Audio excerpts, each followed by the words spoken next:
May mga pulis dito ngayon, sinervisyohan ako ng warrant of arrest. So I'm going to jail in the meantime. See you again, folks. See you soon. May mga pulis dito ngayon, sinervisyohan ako ng warrant of arrest. So I'm going to jail in the meantime. See you again, folks. See you soon. Who is Attorney Harold Respicio? All right, Attorney Harold Respicio is an IT expert and a CPA lawyer. So I took my accountancy sa LaSalle and pagiging abogado sa Ateneo Law. And trained ako bilang isang IT auditor sa Deloitte Philippines. Ang Deloitte ang isa sa mga nangungunang auditing firms sa buong mundo. Okay, so that's where you got your IT expertise. Yes, and self-study as well. Because it's my hobby too. I do programming, I do also hobby hacking, and all those stuff. Hobby hacking? May ganun ka. No, so you do data programming? Yep, data programming, programming in general, making applications. I can do apps sa iyong cellphone. I can do apps sa browser, sa internet, and sa mga computers. Okay, what programming language do you normally use? Like, I do Node.js kapag sa server, if you've heard about that. Pero sa front end naman, I do browser JavaScript din.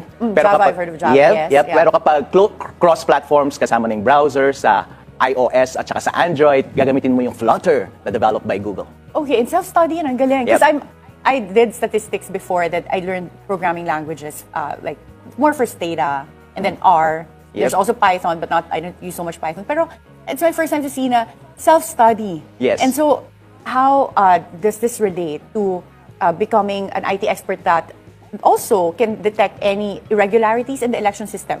Siyempre, Attorney Karen, kapag gumagawa ka ng isang application, parati mong iisipin, meron bang mag-hack sa application ko, hindi ba?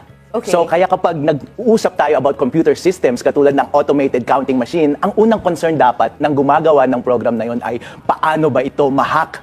At ang pinakamadaling paraan para ma-hack ang isang bagay ay kapag connected siya sa internet. At pwede mong i-assume na corrupted yung source code ng counting machines at connected sa internet, posible na ma-hack. Kaya maraming mga companies sa buong mundo na kapag sobrang sensitive yung ginagawa nilang mga transactions sa kanilang mga computer systems, katulad ng mga natural gas pipelines, ginagawa nilang offline lahat ng mga computer systems nila at i-connect lang nila online iyon kapag nagpapalitan na sila ng data. Pero in all other times, i-offline nila yon. By the way, napaka-basic na best practice ito sa lahat ng sensitive computer systems. Kaya ang simple lang ng suggestion ko kay Commissioner Chairman George Garcia, bakit hindi mo i-offline muna yung automated counting machines habang hindi pa niya kailangang mag-connect sa internet para hindi siya ma-hack? Okay, well, I think the COMELEC already answered this and they said that offline naman siya. That is not true. COMELEC chairman, nagtanong ako sa mga COMELEC officials noong nag-demo sila sa bayan namin ng Reyna Mercedes Isabela at sabi nila connected siya sa internet all those times. And kapag titignan mo actually yung rules na inilabas ng COMELEC noong December 2024, Annex B ng COMELEC Resolution 11098, basahin mo lahat doon, yun ang nagsasabi kung paano mo i-operate yung counting machines on election day. Mababasa mo doon, walang binabanggit na dapat nakadisconnect yung counting machines sa internet at saka mo lang siya i-connect kapag magsisend na siya ng data sa servers ng COMELEC. At pwede mong i-assume na connected siya on the whole day kasi before that, merong days before that na tinatawag nila na dry run or ito-testing or ito-troubleshoot. And dun sa troubleshooting na yun, i-connect mo na kaagad yung internet at titignan mo kung connected siya sa internet. Kapag successful yung troubleshooting na yun, hindi mo na siya gagawin.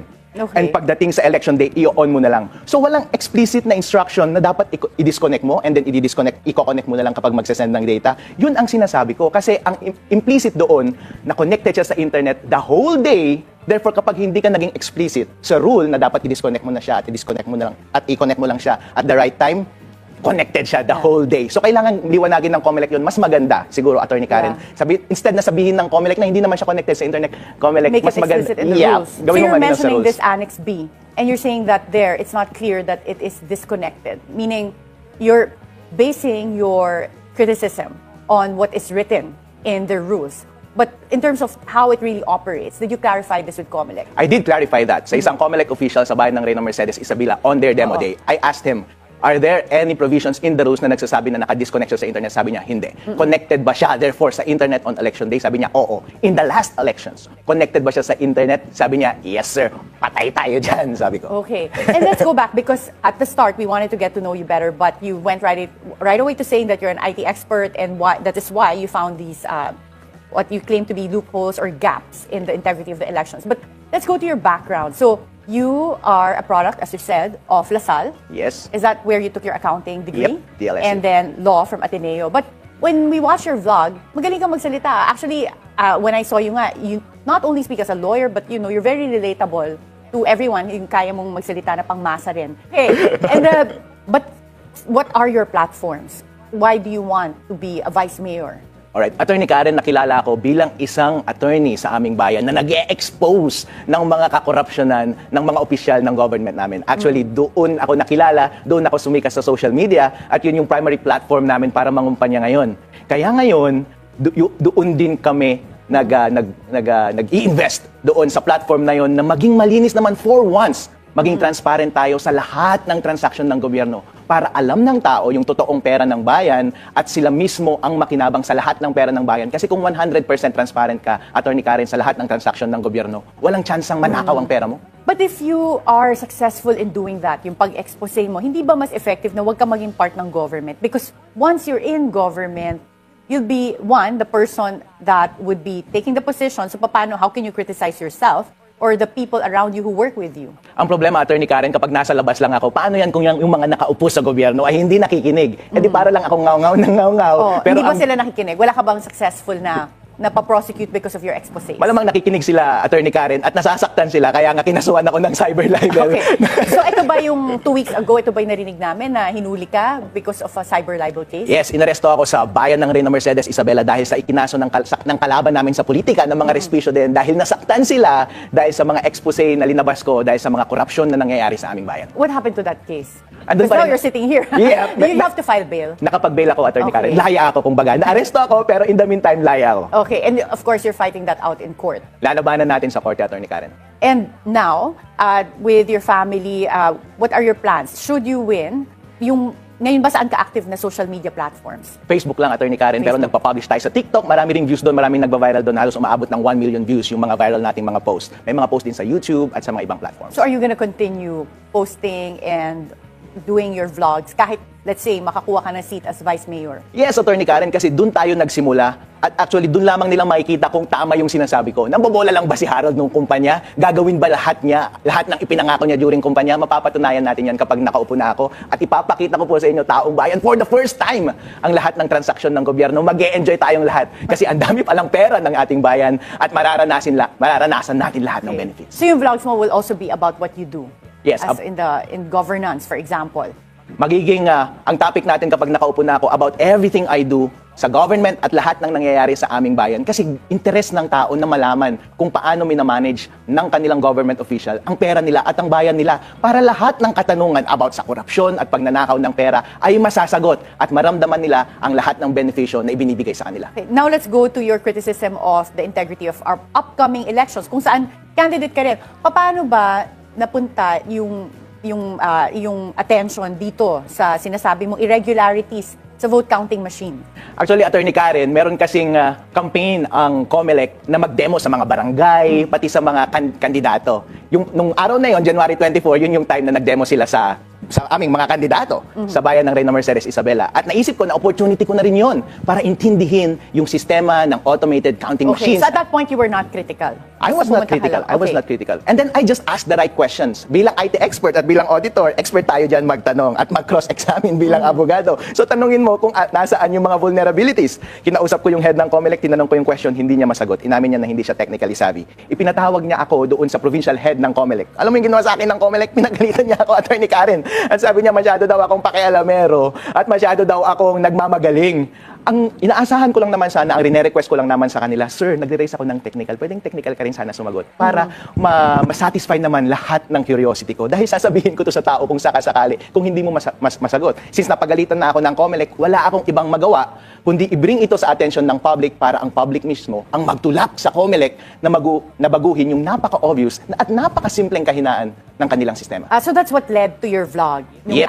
right after that demo, na hindi nasagot yung mga tanong mo. Yes, Attorney Karen. So, can you break this down for us? Because a lot of people listening here, including me, we're not technical people. Right. So, ano ba yung sinasabi mong vulnerability? Kanina, you already started talking about the connection to the internet.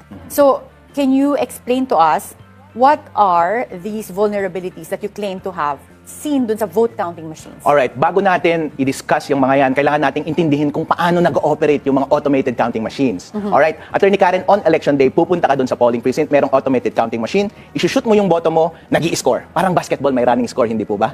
Pero walang kahit na sino man, kahit yung mga watcher, ang may alam ng running score.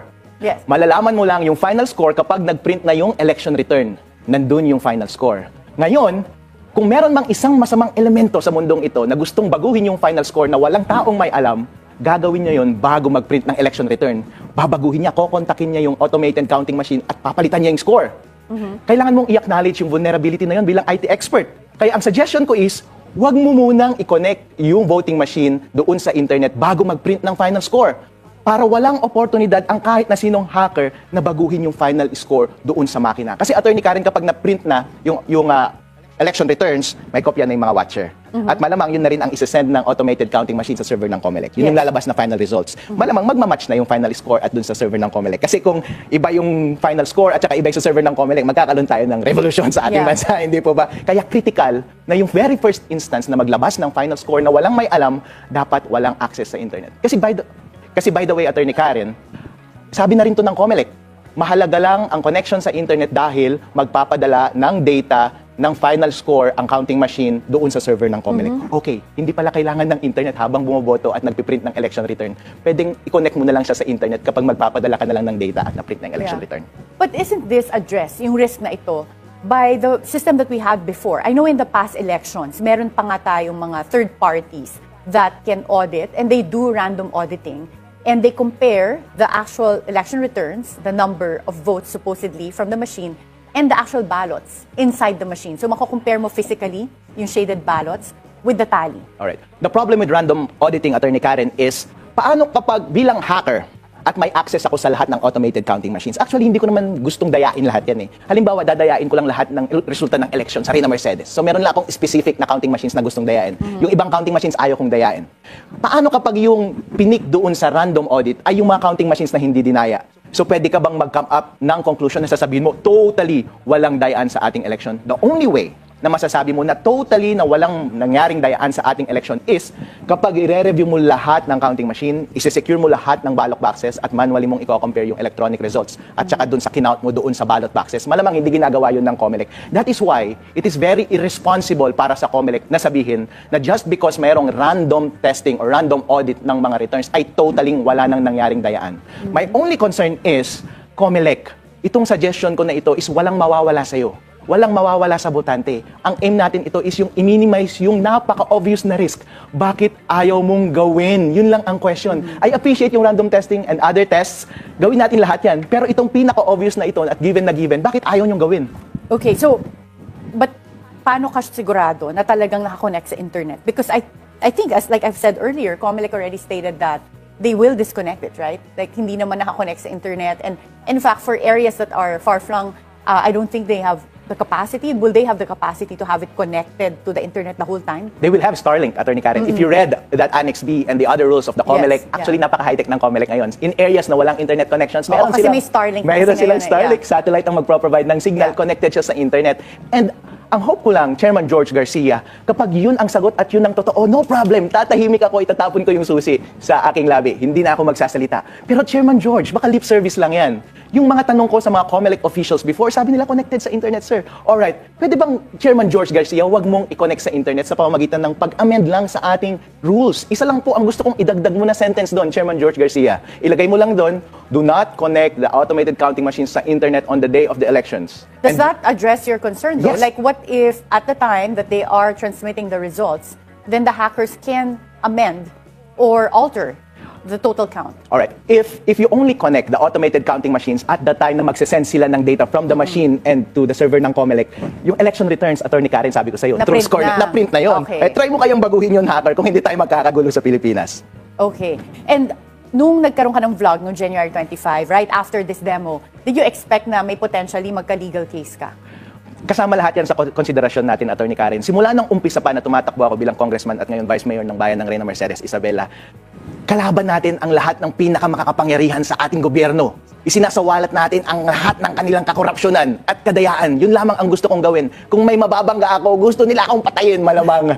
Pero tignan na lang natin kung anong mangyayari sa buhay natin, Attorney Karen. Pero sa tingin ko, mahalaga na ang bawat mamamayan ng Pilipinas ay makapagsalita at may freedom of speech at hindi patahimikin. Kanina na-mention mo na ngayon na kahit na patayin ka pa, did you ever receive any death threats or threats because of the videos that you posted? Attorney Karen, ang taong gustong pumatay sa'yo, hindi kanya bibigyan ng death threat. Biglang mamamatay ka na lang.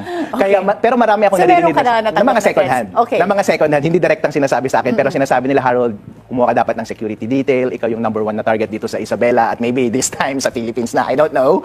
So, siyempre, kinakonsidera natin lahat yan, pero isipin mo, Attorney Karen, ito na lang yung oportunidad natin na itama ang eleksyon natin. Maging malinaw tayo doon sa proseso, dahil kung hindi, demokrasya ng taong bayan ang nakasangalang. Imagine mo, Attorney Karen, lahat tayo bumoboto, mamayang Pilipino, pinipili natin yung leaders natin. Paano kapag iilang tao lang ang kumokontrol kung sino ang mga nakaupo sa bansang Pilipinas? Totoong demokrasya ba yun? Yeah. And of course, dahil nga ang platform mo ay social media, maraming netizens that will react. Yes. What is your response to netizens who doubt your credibility? Actually, Attorney Karen, wala pa akong nabasa who doubted. Actually, Ganun ba? yeah, Okay, that's good. I read one Yeah. or two, pero overwhelmingly, 99.99% ay sumusuporta sa akin. At para sa kanila, nagpapasalamat po ako sa inyong suporta at gusto ko pong sabihin sa inyo na kayo ang dahilan kung bakit hanggang ngayon ay lumalaban pa rin ako at kayo ang nagbibigay ng lakas sa